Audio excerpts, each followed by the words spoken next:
ছিল শনিবারের ভিডিও, মানে 5 তারিখে ভাইপোর জন্মদিন ছিল। আর আমাদের রান্না হয়েছিল সবই নিরামিষ, সঙ্গে বাবারও জন্মদিন করা হলো একই দিনে। যেহেতু আমাদের বাড়িতে ওখানে শীতলা পুজো চলছে, তাই আমাদের নিরামিষ রান্না হয়েছে।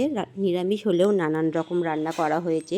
ফ্রাইড রাইস, পনির, ডাল, 5 রকম ভাজা, চাটনি, পায়েস, পাঁপড়, মিষ্টি, নানান রকম ব্যাপার ছিল। বাবা এখানে খেতে বসে গেছে, এদিকে ভাইপোও বসে গেছে খেতে।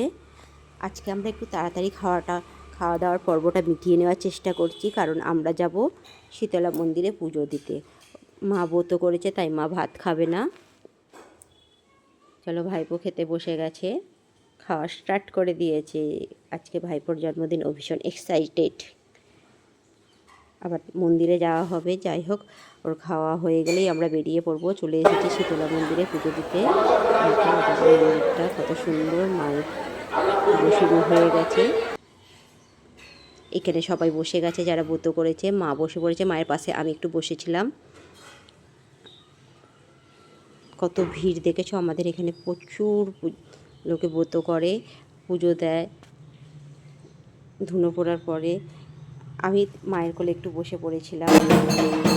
ধুনো পড়া শুরু হয়ে গেছে।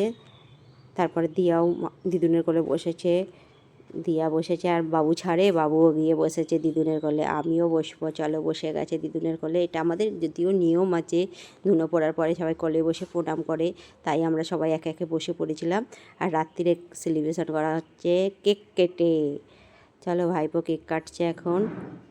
এটা ছিল অনেকটাই রাত্রির, প্রায় 11:30 বেজে গেছে, কারণ পুজোর কারণে আমাদের অনেকটাই রাত্রির হয়ে গেছে। তাও ছাড়লে হয়, ভাই বোনেরা সব একসঙ্গে আছে, কেক না কাটলেই হয়। চলো, কেক কাটা হলো এক লাস্ট। দেখো, কেক কেটে শুধু শান্তি নয়, এ ওর মুখে লাগা, এ ওর সেই মুখে লাগানো চলেছে।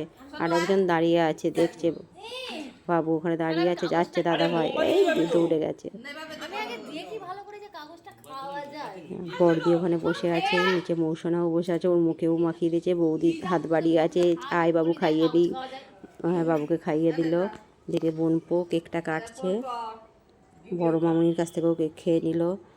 আমি আগেই খাইয়ে দিয়েছি, তাই আমাকে আর দেখানো হলো না। যাই হোক, কেক কাটা কমপ্লিট। এদিকে বাবু কেকগুলো পিস করছে, আমরা একটা একটা করে খাবো। আজকের মতো ব্লগ এখানেই শেষ।